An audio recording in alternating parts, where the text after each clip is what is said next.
Bonjour tout le monde, on se retrouve aujourd'hui pour le récap du mois de novembre. Je vais revenir un petit peu sur les produits que j'ai testés au cours du mois. Vous les avez vus passer pour la plupart, soit en action sur YouTube, soit en action sur Instagram. Si vous ne me suivez pas sur Instagram, vous pouvez nous y rejoindre. Il m'arrive parfois de parler de produits ou de vous montrer des produits en action sur Instagram que je ne vous montre pas forcément sur YouTube. Par exemple, cette palette-là, je me suis maquillée avec sur Instagram, mais pas sur YouTube. Donc voilà, si ça vous intéresse, vous pouvez nous rejoindre là-bas. Je vais commencer par vous présenter mes plus belles découvertes, mes favoris du mois, les produits que j'ai le plus aimé porter et utiliser ce mois-ci.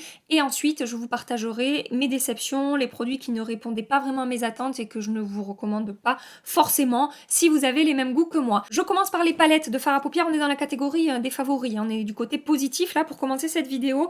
Je voulais vous parler de ce que je porte aujourd'hui sur les yeux. Je vous laisse admirer la beauté. N'est-ce pas lumineux? N'est-ce pas plein de reflets? N'est-ce pas fondu? N'est-ce pas merveilleux ce que je porte sur les yeux? Oui, je sais, j'en fais des caisses. Il s'agit d'une palette de chez Pat McGrath, c'est la Celestial Divinity Luxe Quad Interstellar Icon. Je vous l'ai montré en action sur Instagram dans mes make-up du mardi soir. J'avais réalisé un make-up avec celle-ci. Je vais pas vous faire des swatchs de tous les produits que je vais vous présenter aujourd'hui. En tout cas, je m'étais jurée de pas le faire, mais pour cette palette-là, j'arrive pas à m'empêcher. C'est tellement beau, en fait, je vais juste vous en faire deux. Je vous fais le lumineux là, regardez. Non mais, à la base, quand on le voit dans le boîtier comme ça, on se dit, bon ok, c'est un champagne tout à fait classique, une teinte lumineuse, lambda. Et vous savez, en fait, c'est rarement lambda avec Pat McGrath. C'est une teinte champagne, mais rose gold. On a des paillettes, on a différents reflets. C'est fondant, c'est crémeux, c'est métallisé. Je trouve cette teinte magnifique. C'est celle que je porte sur la première partie de ma paupière mobile ici. Et je voulais vous montrer ma teinte préférée du quad. C'est le top un petit peu froid, là, un petit peu bronze. Regardez, non. Et même chose, hein, quand on le voit dans le quad, on se dit oui, bon, ça a rien de bien particulier, mais en fait, quand on commence à les swatcher ou à les travailler sur les yeux, le fard se révèle en fait. Les reflets, les paillettes, les différentes couleurs, et ça apporte une dimension incroyable à ces ombres à paupières. Ça aussi c'est particulier, on dirait un fard mat assez classique. En fait, on est sur une texture entre la crème et la poudre, et quand on swatch, vous allez voir, mais ça s'étire à l'infini, le truc. Regardez, regardez. Je pense vraiment que les images parlent d'elles-mêmes. J'allais m'arrêter là pour les swatchs, mais je peux pas vous faire ça, je vais swatcher le bleu quand même. Ce serait con de pas vous swatcher le bleu. Je pense que ça en aurait contrarié certaines, là, si je m'arrêtais là au niveau des swatchs, ça aurait été complètement ridicule. Voilà le bleu. Alors le bleu, il est un peu moins fondant que les trois autres. Franchement, si je devais ne garder qu'une seule palette dans ma vidéo favori ce mois-ci, ce serait celle-ci, de chez Pat McGrath. Et j'ai deux recommandations à vous faire concernant les ombres à paupières Pat McGrath, particulièrement les lumineux. Premièrement, je vous conseille de faire votre maquillage des yeux avant le teint. Certaines textures peuvent avoir tendance quand même à faire pas mal de chutes. Moi, je fais toujours mon teint après mes yeux, donc ça ne me pose pas problème, mais je préfère vous prévenir. La deuxième recommandation, ça rejoint un petit peu la première, c'est de ne pas vous fier forcément à la texture des fards sous les doigts. Par exemple, celle-ci, sous le doigt, c'est un petit peu poudreux, un petit peu friable en fait. Attendez de voir le rendu sur vos yeux et je pense que ça va vous calmer direct. Et ces deux conseils que je viens de vous donner sont valables également pour cette palette là de chez Pat McGrath qui fait également partie de mes palettes préférées du moment.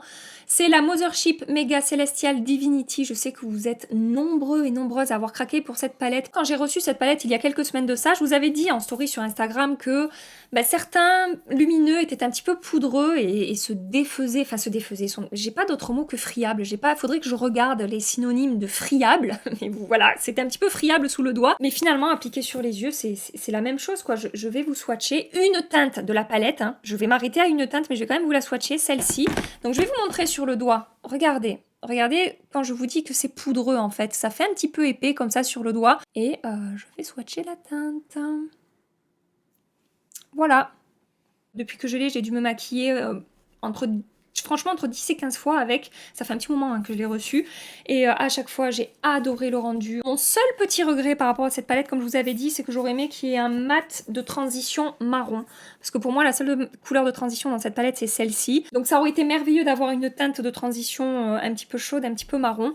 Mais il n'empêche que c'est une très très belle palette. Et si vous avez du mal à travailler les fards mat dans cette palette Pat McGrath, je vous recommande de poudrer votre base à paupières avant de commencer à appliquer les mats. Ça facilite Ça facilite toujours les choses. Troisième palette dont je voulais vous parler aujourd'hui, rien à voir avec les deux premières. On est sur quelque chose de beaucoup plus nude, de beaucoup plus neutre et facile à porter au quotidien. C'est cette palette-là de chez Charlotte Tilbury, la Easy Eye Palette for the Charlotte Darling Look. Et quand j'ai testé cette palette, grâce à vous, parce que vous me l'avez beaucoup recommandée, j'ai été très surprise de voir la différence de qualité entre la première palette Charlotte Tilbury que j'avais testée l'an dernier. C'était un quad que j'avais acheté et j'avais été déçue. Ça ne répondait pas à mes attentes en fait. Et vous avez été nombreuses à me dire, Gabi, la qualité des fards Charlotte Tilbury est vraiment meilleure depuis un certain temps, tu devrais vraiment retester, et j'ai bien fait de vous écouter parce que c'est vraiment le cas en fait. Les mats sont pigmentés, très faciles à travailler, ils se comportent vraiment super bien.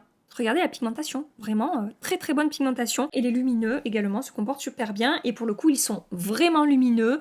Il y a une belle intensité. Ils ont une texture crémeuse, regardez. Regardez ce lumineux comme il est joli. Franchement, merci de m'avoir recommandé de retester les ombres Charlotte Tilbury parce que ça m'a redonné un petit peu plus goût à cette marque-là, du coup, pour ce qui est des ombres à paupières. Hein, parce qu'il y a d'autres produits que j'adore chez Charlotte Tilbury, mais ça faisait très longtemps que j'avais pas retesté des ombres à paupières et je suis très contente de la qualité que j'ai trouvée dans cette palette. Et enfin, la dernière palette que je voulais vous présenter aujourd'hui, je vous en ai parlé dans ma dernière vidéo, je vous ai fait une revue assez complète à son sujet. Je vous l'accroche ici si jamais vous voulez aller voir, donc je vais passer assez vite dessus.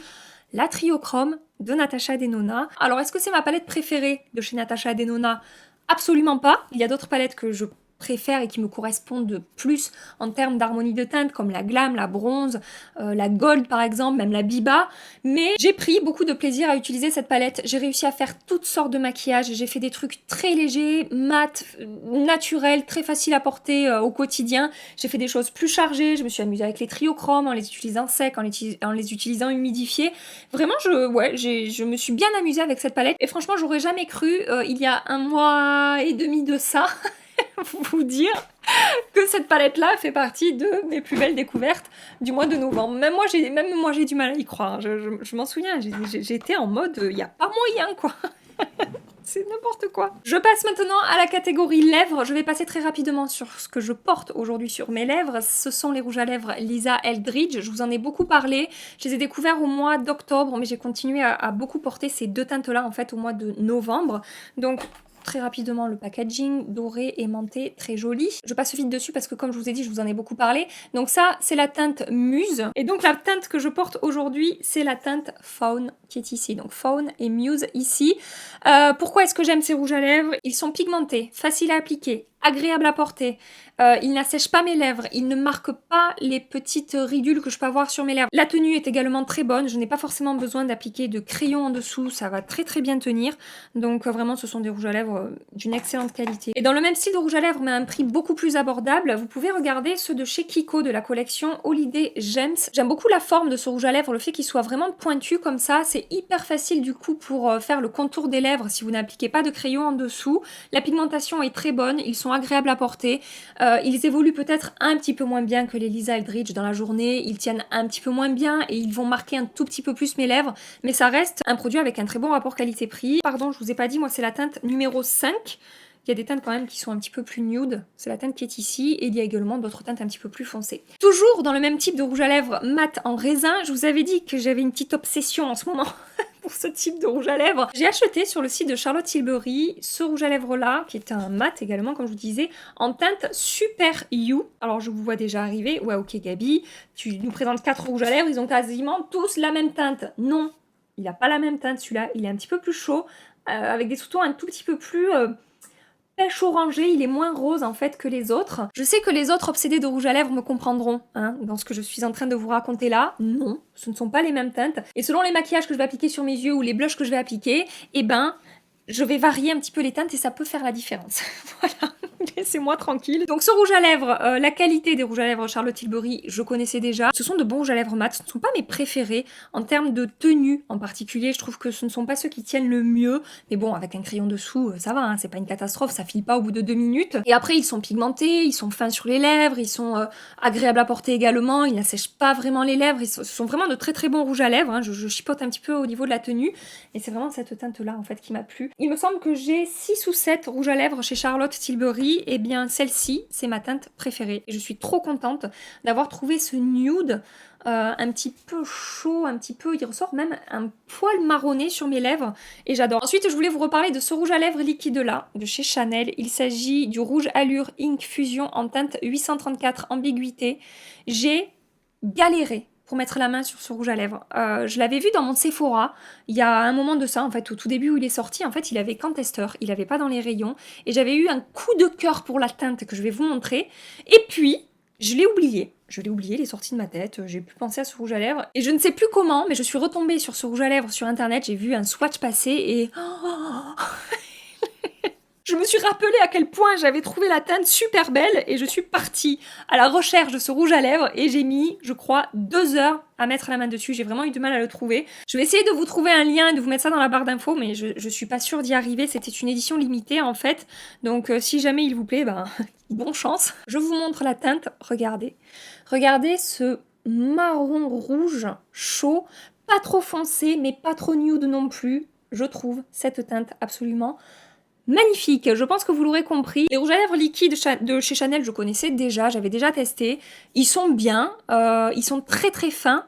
Il y a une belle pigmentation et la tenue est correcte. C'est pas une tenue exceptionnelle. Ce ne sont pas mes rouges à lèvres liquides préférés, mais ça reste très joli. Hein. C'est vraiment cette teinte-là en fait qui a fait fondre mon petit cœur. Je suis trop contente d'avoir réussi à mettre la main dessus. Et maintenant les derniers produits lèvres de cette catégorie.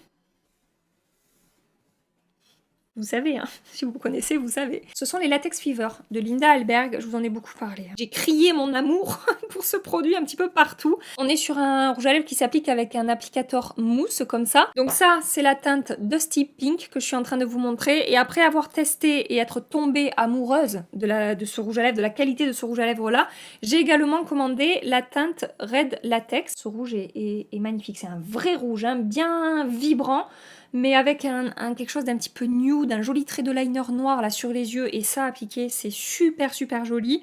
Et donc ce que j'adore avec ces rouges à lèvres, c'est qu'ils sont à la fois hyper glossy, hyper lumineux, très agréable à porter, une texture pas collante, pas épaisse, qui ne fait pas de paquet sur vos lèvres et tout, et en même temps, malgré ce fini et cette texture-là, ils ont une tenue, je trouve, incroyable. Je n'ai pas besoin d'appliquer de crayon en dessous. Ils ne bavent pas, ils ne filent pas. Ils ont une belle opacité. On n'est pas sur un fini glossy en transparence. Attention, hein, il y a une belle pigmentation. Et ce que j'adore aussi avec ces rouges à lèvres, c'est que l'effet glossy reste sur les lèvres au fil des heures. En général, avec mes autres produits qui ont ce type de fini, le rendu glossy disparaît quand même au bout d'un moment. Je sais pas, au bout d'1 heure, 1 heure et demie, ça commence à s'atténuer. Là, ça reste glossy, quoi. Enfin, franchement, je fais une retouche après manger, parce que c'est pas sans transfert, donc ça bouge un petit peu quand on mange. Mais après, j'ai pas besoin d'en réappliquer, quoi. C'est parti pour la journée. Je passe à la catégorie highlighter. Faudrait que j'aille me laver les mains. Je passe d'abord au lavage de mains, parce que je vais plus pouvoir vous faire de swatch. Moi qui avais dit que je ne swatcherais rien. Bravo. Non, mais regardez. J'ai les mains mouillées, hein, parce que je viens de me laver les mains. Les ombres à paupières sont parties. Il me reste un petit peu du rouge à lèvres Chanel ici qui tient bien finalement au lavage de mains. J'ai utilisé du savon de Marseille. Regardez. Alors ils ont bougé évidemment, ça n'a pas le même rendu qu'avant un lavage de mains. Mais regardez, sur des rouges à lèvres lumineux et glossy. Non mais franchement, je m'en remets pas de la tenue de ces produits. Attendez, je vais essayer de les enlever avec de l'eau micellaire. Non mais j'y arrive pas. J'y arrive pas. On en était donc à la catégorie highlighter. Je voulais tout d'abord vous reparler de l'enlumineur By Terry Twinkle Glow CC Highlighter de la collection de Noël. Très très belle enlumineur. Si vous aimez les rendus ultra lumineux, métallisés ou pailletés ou scintillants, surtout n'achetez pas cet enlumineur là. Mais si en termes d'highlighter vous avez un petit peu les mêmes goûts que moi, vous pouvez regarder celui-ci de By Terry. La texture est vraiment modulable, on peut avoir un rendu très naturel. Et si on rajoute de la matière, on peut vraiment intensifier et ça ne fait pas épais sur la peau, ça se fond complètement, c'est très fin. Même quand on module et qu'on rajoute plusieurs couches, ça reste fondu, ça reste très joli sur la peau, pardon, c'est vraiment un très très bel enlumineur. Je voulais également vous reparler de cet enlumineur là de la marque Révolution Pro, donc on n'est pas du tout sur la même gamme de prix, hein. Là on est sur un produit beaucoup plus abordable, je crois qu'il coûte aux alentours de 6 €. C'est le Skin Finish Radiance, c'est celui que je porte aujourd'hui et c'est pareil, on peut le moduler, alors pas autant que le By Terry. Il est quand même un petit peu plus intense dès la première application, mais si on a la main légère et qu'on enlève un petit peu l'excédent de produit sur la main et qu'ensuite on vient travailler l'enlumineur, vous pourrez quand même avoir un rendu plutôt naturel. Il se module bien, il se travaille bien, s'étire bien, ne fait pas épais, il est très joli cet enlumineur et comme je vous disais la première fois où je vous l'ai présenté, je suis contente d'avoir trouvé enfin un enlumineur à petit prix, enfin, j'en ai déjà, mais j'en ai pas beaucoup et j'en trouve pas souvent. Donc j'étais contente de trouver celui-là sans paillettes en fait, avec une belle lumière qui se fond bien à la peau, qui apporte un effet un petit peu peau mouillée en fait, sans épaisseur, sans paillettes, sans côté scintillant. C'est un de mes préférés, franchement, de tout ce que j'ai pu tester dans ces gammes de prix là. Il est super joli. Je voulais vous reparler également aujourd'hui de cet enlumineur là de chez Pat McGrath. Il s'agit du Skin Fetish Sublime Skin Highlighter en teinte Champagne Gold. Je vous l'ai montré en action dans mes vidéos. Je vous ai dit que cet enlumineur avait vraiment une texture particulière. C'est presque de la crème en fait. C'est hyper fondant. Je pense que c'est un des enlumineurs les plus fondants de ma collection. Et en même temps, on est sur une texture poudre. C'est vraiment particulier. Et de tous mes enlumineurs poudre, comme je vous ai déjà dit, c'est celui qui va avoir le plus un effet crème en fait sur ma peau. Tellement il se fond à la peau, tellement il fusionne en fait avec ma peau. Il a une texture assez unique cet enlumineur. Attention à la teinte. Il faut aimer les enlumineurs avec des sous-tons un petit peu roses comme ça. Après, je vous ai déjà dit, vous n'avez pas besoin de dépenser autant dans un enlumineur. Il existe d'autres enlumineurs qui vous apporteront une belle lumière avec un rendu fondu sur la peau. Mais si jamais vous avez le budget et que vous étiez intéressé par cet enlumineur, sachez que moi personnellement, j'aime beaucoup sa texture et son rendu. Je repasse sur des produits à un prix beaucoup plus abordable. Je voulais revenir sur cette poudre-là de la collection Holiday Gems à nouveau de chez Kiko. C'est la Precious Matte Powder 02 Cookie. C'est mon produit préféré dans cette collection-là. Elle est super jolie sur la peau, très fine et pas poudreuse du tout. Vous voyez, c'est ce genre de poudre. Vous pouvez y aller avec votre pinceau, vous n'allez pas faire voler de la poudre partout. C'est vraiment compact et c'est très fin. Ça ne se voit pas sur la peau, ça embellit un petit peu le grain de peau, elle est très jolie vraiment. J'aime bien l'appliquer soit sur les contours de mon visage, soit sur tout mon visage, mais j'aurais appliqué ma poudre matifiante avant en dessous et elle apporte un tout petit peu d'éclat, un tout petit peu, vraiment de manière très naturelle, mais elle est un poil lumineuse et elle est vraiment très jolie. Un autre produit qui a très bien fonctionné pour moi dans cette collection, c'est ce blush là. Il s'agit du Holiday Gems Plush Suede Blush que j'ai en teinte 03. Attention à la pigmentation, il est vraiment pigmenté, il faudra avoir la main légère avec ce blush. Sinon vous allez devoir passer 10 minutes à estomper les bords pour essayer de rattraper, les bêtises. Vous voyez là j'ai fait un seul passage et ça a vraiment très bien marqué ma peau. Mais après la texture de nouveau est super réussie. C'est tout doux. On est sur un blush avec un fini mat, hein, mais la texture est vraiment très fine. C'est pareil, ça va pas marquer la texture de la peau, ça va très bien se fondre. Ça ne fait pas de démarcation. Si vous avez la main légère, il est plutôt facile à travailler. Si vous recherchez ce type de blush fini mat avec une belle pigmentation, vous pouvez regarder chez Kiko. Très rapidement, je vais revenir sur le bronzer de chez Gucci, dont tout le monde parle en ce moment. Il a un succès de fou, ce bronzer, et en même temps, je comprends. Il est vraiment très beau sur la peau. Donc, il s'agit de la poudre de beauté éclat soleil. Là, c'est la teinte 02 et j'ai ici la teinte 01. Je vous avais fait des swatchs comparatifs dans mon dernier haul. On m'avait dit que la teinte 2 était plus lumineuse que la teinte 1. Oui, un petit peu. Je trouve pas la différence flagrante. On a un petit peu plus de lumière sur la teinte numéro 2, mais surtout, on a une teinte beaucoup plus chaude, hein, comme vous pouvez le voir. Là, c'est neutre froid. Là, c'est chaud marron. Et la teinte 3 est beaucoup plus orangée. Je n'ai pas la teinte 3, mais je le sais parce que j'ai trouvé des swatchs sur Google Images. La teinte 02 peut paraître un petit peu foncée comme ça par rapport à ma carnation, mais en fait, de par sa pigmentation moyenne et de par sa texture qui s'étire à l'infini, ça convient très bien à ma carnation, ça ne fait pas de démarcation, ça ne fait pas trop foncé, une barre foncée que j'arrive pas à estomper, ça fusionne très bien avec la peau, la texture n'est pas du tout épaisse, c'est vraiment complètement imperceptible et ces bronzers Gucci, en plus ils sentent super bon, d'habitude j'aime pas les produits parfumés, vous le savez, mais là l'odeur des produits Gucci j'aime beaucoup, et vous voyez la teinte 1, j'ai déjà commencé à effacer les petits dessins dessus, quoi. Je l'ai vraiment beaucoup porté, ce bronzer. Un autre bronzer que j'ai découvert ce mois-ci et que j'ai beaucoup aimé, c'est le Glow Bronzer en teinte 02 Terra de chez Tom Ford. Donc là, j'ai le format mini. On a 8 grammes de produit à l'intérieur. Le site sur lequel je l'ai trouvé le moins cher, c'est Look Fantastic et les codes promo passent sur Look Fantastic si jamais ça vous intéresse. Et après, il existe le gros format. Je sais plus combien on a de grammes à l'intérieur, mais le truc, il va vous durer la vie. La teinte Terra, on est sur une teinte neutre, c'est pas trop chaud, c'est pas trop froid, on peut à la fois sculpter et réchauffer son teint. Et au niveau de la lumière, c'est un tout petit peu tout petit peu satiné. Ça va juste dégager la lumière naturelle de votre peau, en fait. Ça va pas être plus lumineux que ça. Et au niveau de la texture, vous savez, on est sur ces textures très pressées, pas poudreuse du tout. Par exemple, la texture du bronzer Gucci est un petit peu plus poudreuse. Il n'empêche que c'est un très très beau bronzer, hein. C'est pas forcément négatif, mais je vous donne tous les détails comme toujours.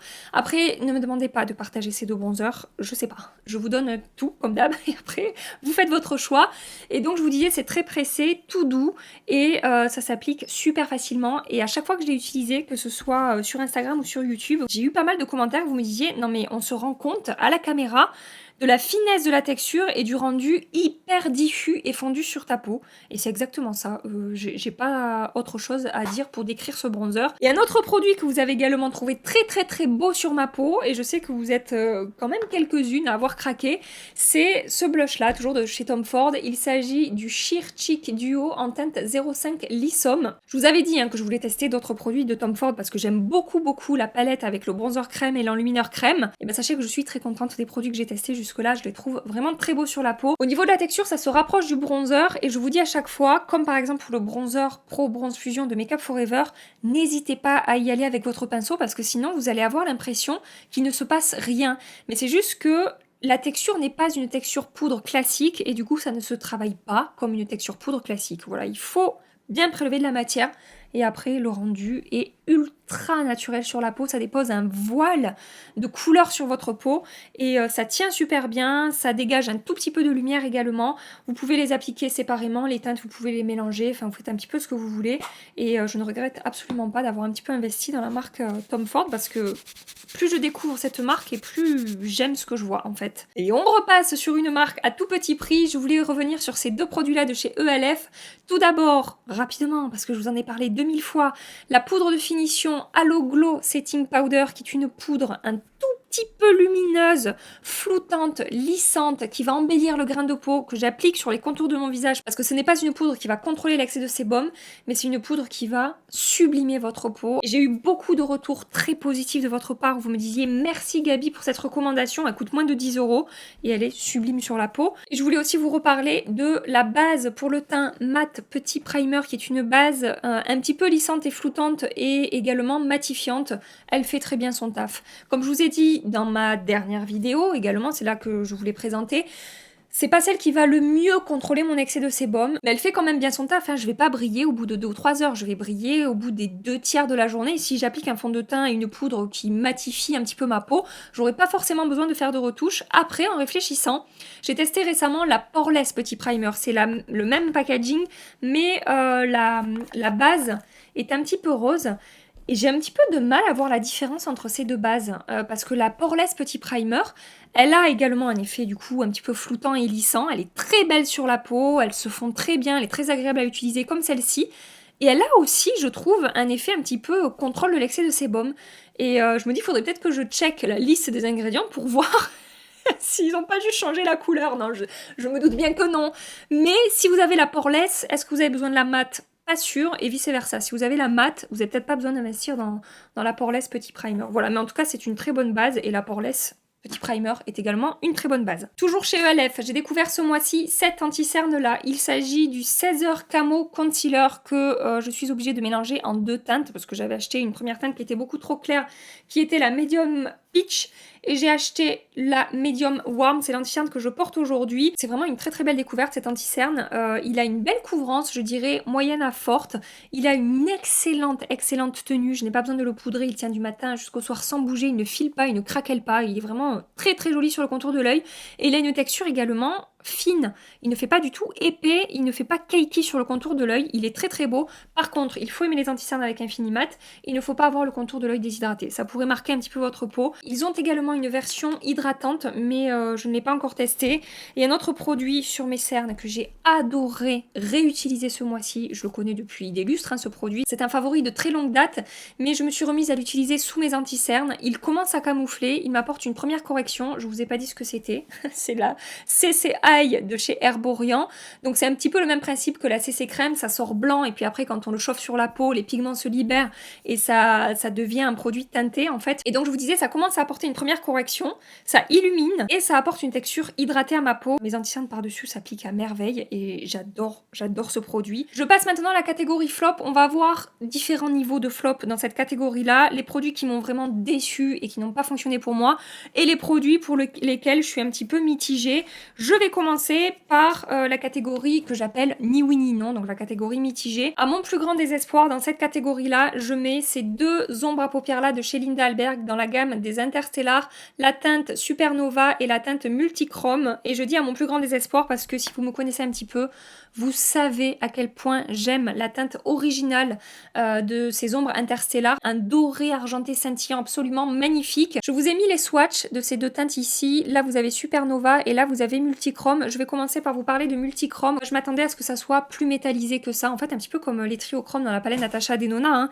Les points négatifs que j'ai évoqués dans ma revue concernant la palette, ça y est je m'égare, c'est que j'aurais aimé que ces deux teintes là soient un petit peu plus lumineuses. Mais la différence avec les triochromes, c'est que je peux les appliquer humidifiés et je vais arriver à intensifier un petit peu la lumière et l'intensité du fard. Alors que là on est sur une ombre liquide et je pourrais pas faire grand chose au niveau de l'intensité.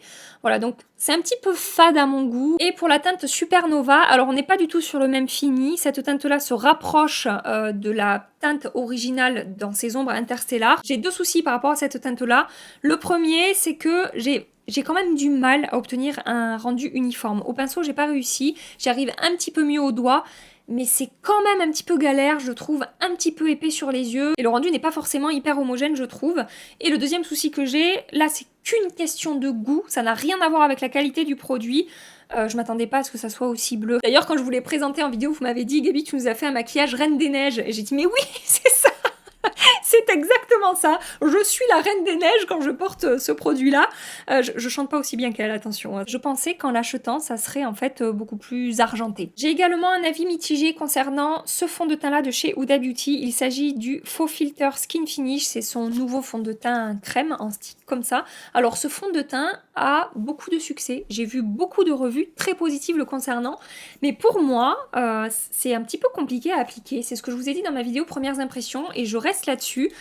J'ai du mal à le fondre à ma peau. Quelle que soit la base que j'applique en dessous, même quand j'applique une base vraiment hydratante sur ma peau mixte, il y a certaines zones où ça va marquer mes pores, ça va faire plein de petits points et je vais vraiment batailler pour faire fondre le produit et pour le faire fusionner à ma peau, que ce soit au pinceau, au doigt, à l'éponge. J'ai un petit peu tout essayé. Une fois que j'ai réussi à le faire fusionner, c'est joli, c'est fin, c'est complètement imperceptible. Il a vraiment un très beau rendu naturel sur la peau avec une couvrance légère à moyenne, modulable. Enfin, il est très bien une fois que je l'ai travaillé, mais je galère à le travailler. Du coup, c'est un petit peu chiant. J'ai des fonds de teint qui ont le même type de fini, qui se travaillent beaucoup plus facilement. Et c'est pour ça que je suis mitigée. Toujours chez Huda Beauty, catégorie avis mitigé, la Naughty palette. Hein. Si vous avez vu ma revue façon à son sujet, vous l'avez vu venir de très loin, cette palette-là, dans cette catégorie-là.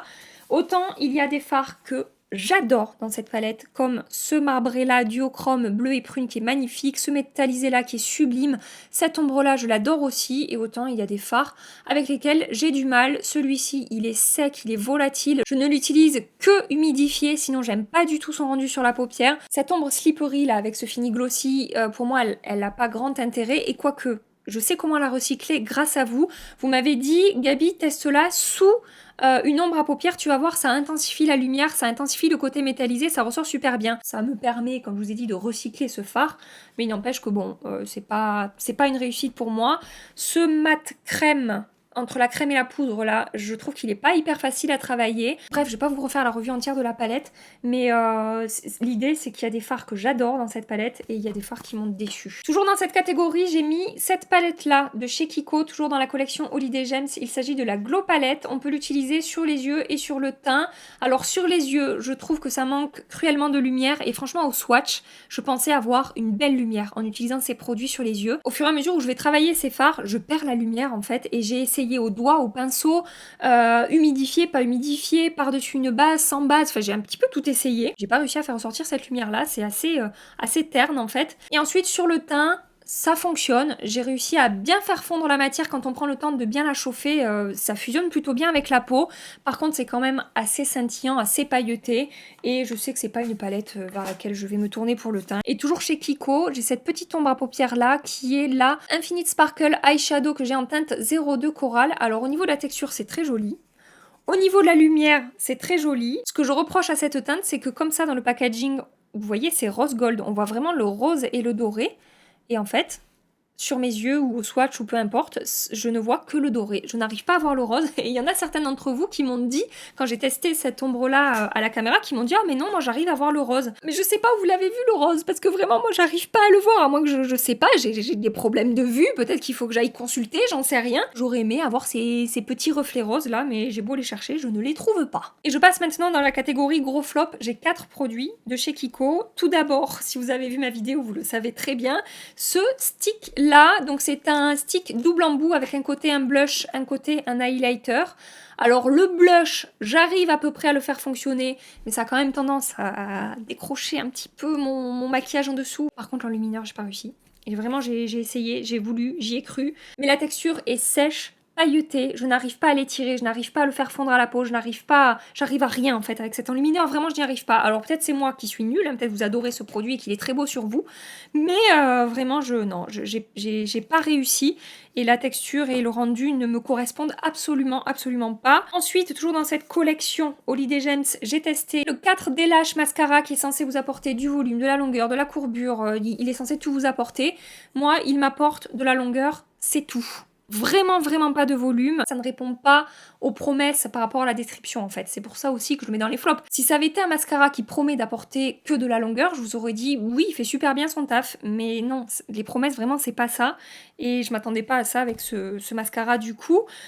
Donc toujours chez Kiko, le bronzer crème, j'ai pas réussi à le faire fonctionner, mais ça c'est pareil, j'ai essayé, je pense que j'ai essayé une bonne dizaine de fois d'utiliser ce bronzer. Vraiment je le trouve pas facile à travailler, une fois sur deux je me retrouve avec des démarcations, ça fait un petit peu sale en fait sur ma peau, c'est pas joli du tout. Donc après un bon mois de test à batailler avec ce bronzer, je laisse tomber. Ensuite toujours dans mes flops, ah non, je vous ai dit que j'avais 4 produits de chez Kiko, mais non, j'ai un 5e produit d'une autre marque à vous présenter.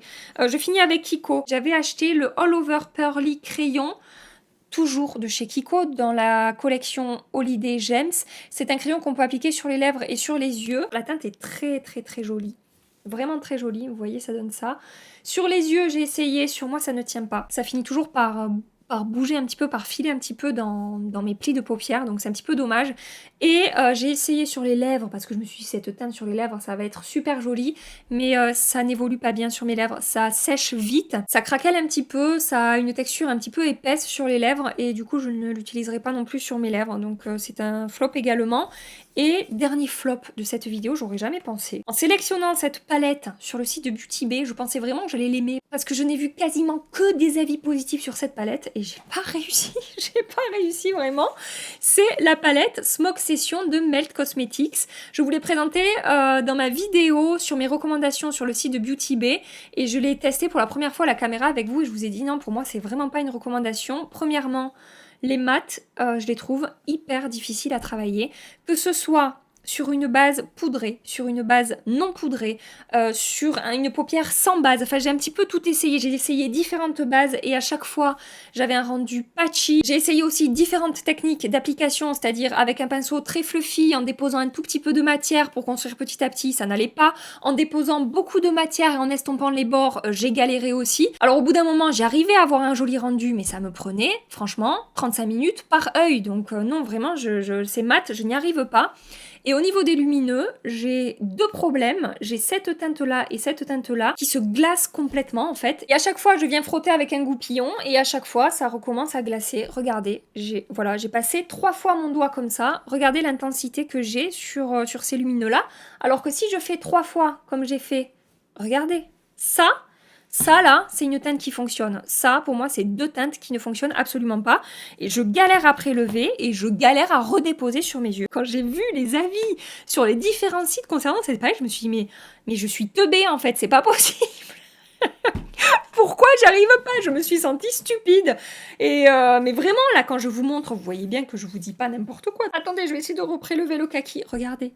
Non mais regardez-moi, non, je suis désolée, mais ça fonctionne pas pour moi. Après, peut-être je suis mal habituée aussi, hein, avec les fards Natasha Denona ou Pat McGrath ou Anastasia, qui sont des fards très pigmentés, mais qui sont quand même des fards faciles à travailler, qui s'estompent facilement, on peut bien dégrader, on peut bien diffuser, on peut avoir des rendus très fondus. Là, avec les fards Melt, je n'y arrive pas. Vous aurez compris. J'ai terminé la présentation de mes favoris et de mes déceptions du mois de novembre. Je vous attends dans les commentaires pour savoir, vous, quels sont les produits que vous avez découverts et beaucoup aimés et les produits qui vous ont déçus. J'aime toujours lire ce genre de commentaires. N'hésitez pas à venir partager et je prends mes petites notes après. Et après, comme je vous dis à chaque fois, j'ai des wishlists à cause de vous qui font 12 000 mètres, mais je découvre de très beaux produits grâce à vous. J'espère vraiment que cette vidéo vous a plu. Si c'est le cas, vous pouvez la liker avant de partir. Ça fait toujours plaisir et vous pouvez vous abonner si vous voulez continuer les aventures YouTube avec nous. En attendant ma prochaine vidéo, je vous fais des milliards et des milliards de bisous. Mouah. Prenez soin de vous et à très bientôt. Bye bye.